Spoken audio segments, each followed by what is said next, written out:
Going to talk some buildings, are we? Yes, so while everybody is working away on their armies and building everything, we thought we'd talk about what we built. Yep.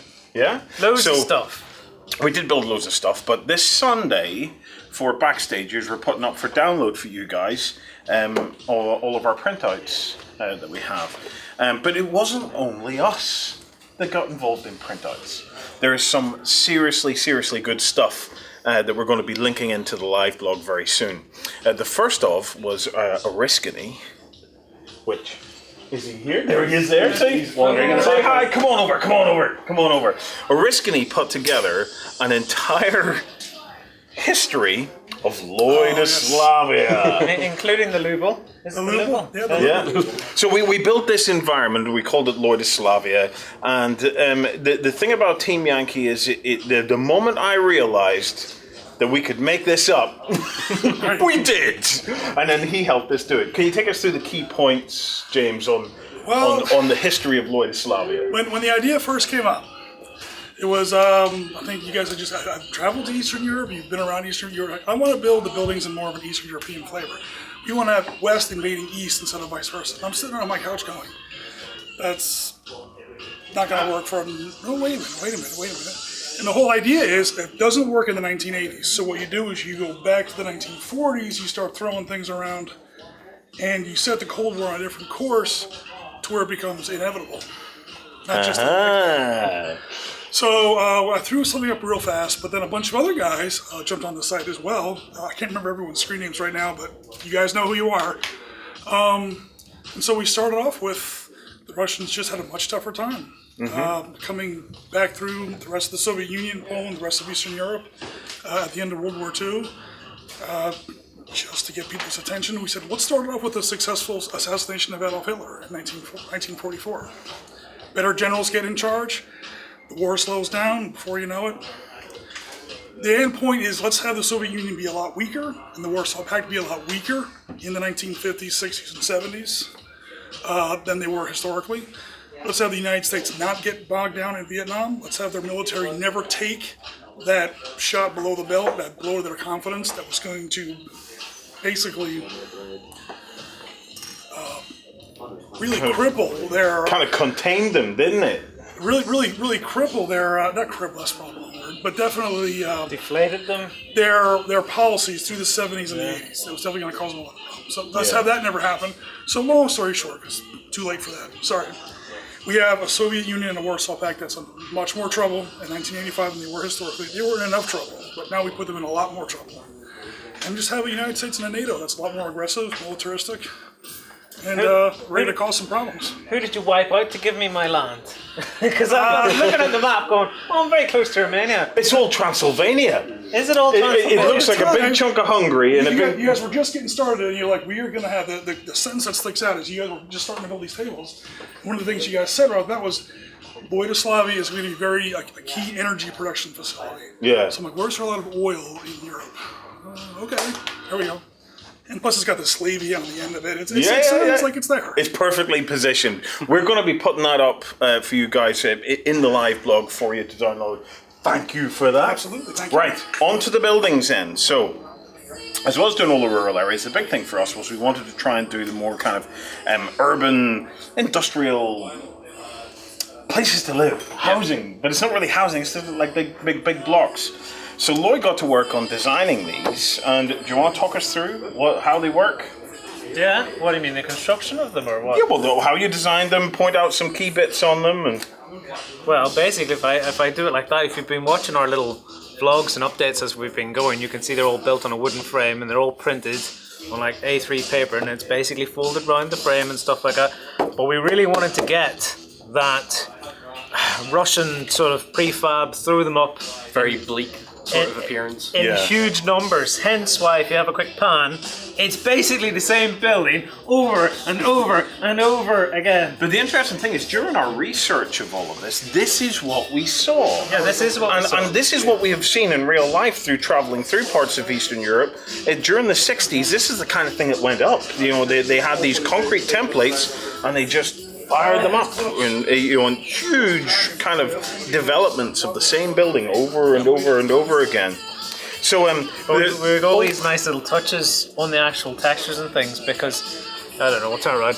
All the little windows all have different types of curtains and different little ornaments and things put in them. Everything was to try and make it as 80s looking as possible. Yeah, really even crappy colours of curtains. even down to, if you look very carefully, even pot plants right in the windows.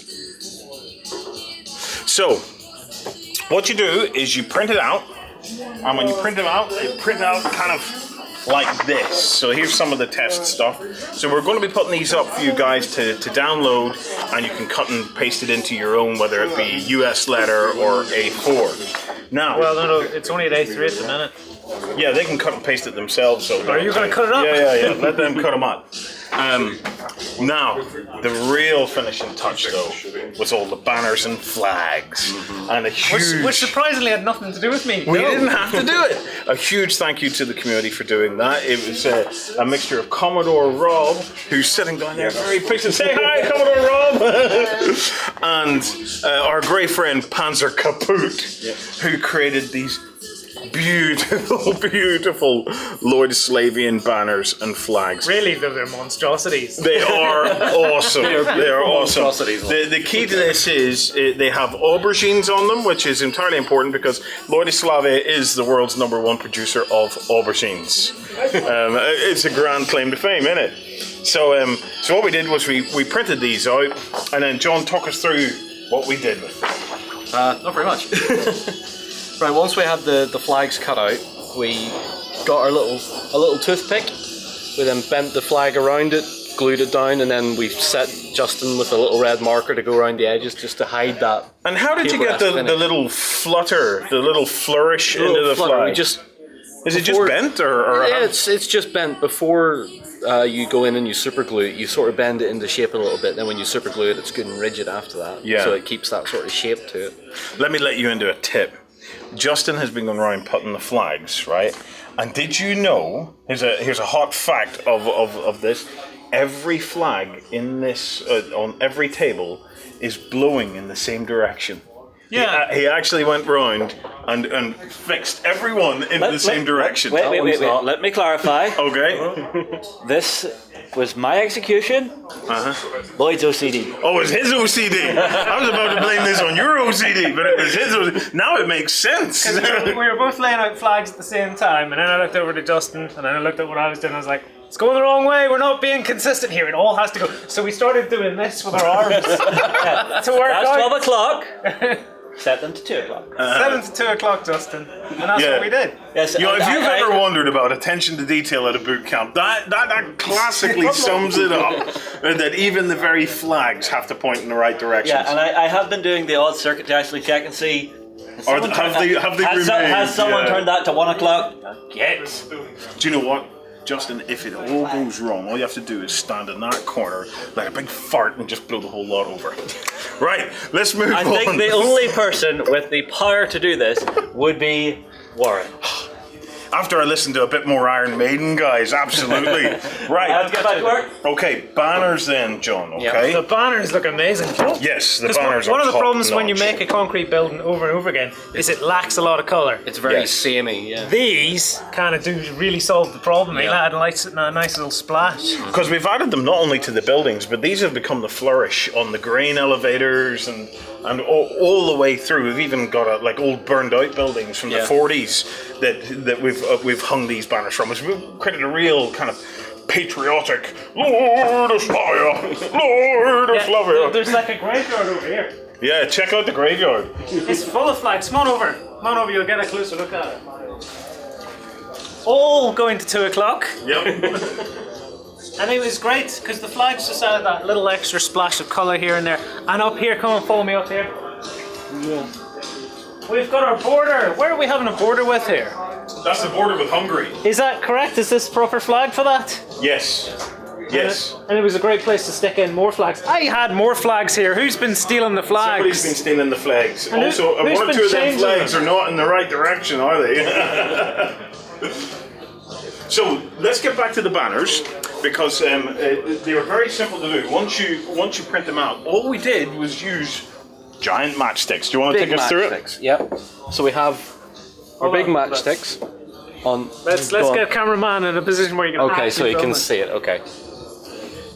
Right. So for the larger banner, we got longer matchsticks. For the shorter banner, we used 2 smaller ones. We just nipped the ends off, and then we took some Model Mate spray, darkened them down a little bit, then took a bit of Nuln Oils, the really dark wash, gave them a coat of that to make them look like they've been quite heavily weathered, glued them to the back of the banner with some super glue, and then a little bit of blue tack and onto the side of the building. No, we didn't glue them straight down just to give a little bit more dimensionality Yeah. to the buildings. Plus, sometimes when the paper's been printed and cut, you've applied a lot of pressure to it, so it has a natural sort of wave to it, so it Yeah. sits out a little What are we bit. representing? Is it supposed to like be a big wooden beam then? A big wooden beam that's been bolted to the side of the building, and they've just hung the banners They've off. draped the banners off. Well, another little thing we did is we used matchsticks for the steps. Yep. Yeah. Because when you make a box, you're looking for ways to try and break it up. Now we needed to make lots of these, so we didn't make the shape particularly complicated. If But we the had wee more, steps, if we had more time, we would be looking at things like balconies and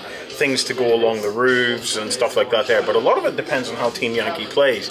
So we're very cautious about putting a lot of stuff onto roofs until we see what happens, because Yep. we might need this roof space for all these helicopters that are going to be flying around. well, one of the so. things I'd love to do if we were doing it in a more diorama, more purposeful, not to be moved sort of fashion, is that if the buildings were like this, I'd dangle clotheslines. Oh, And then yes. put little print out t-shirts and jeans and stuff Yeah. with all the crap 80s t-shirts. Bruce and stuff. Springsteen, Twisted Sister, yeah. Well, guys, that wraps up. Stay tuned for Sunday, because on Sunday we're going to be uploading a lot of this stuff for you backstagers to download. We hope you continue to enjoy the live blog, and remember, get your song suggestions in for the soundtrack of the Team Yankee live blog.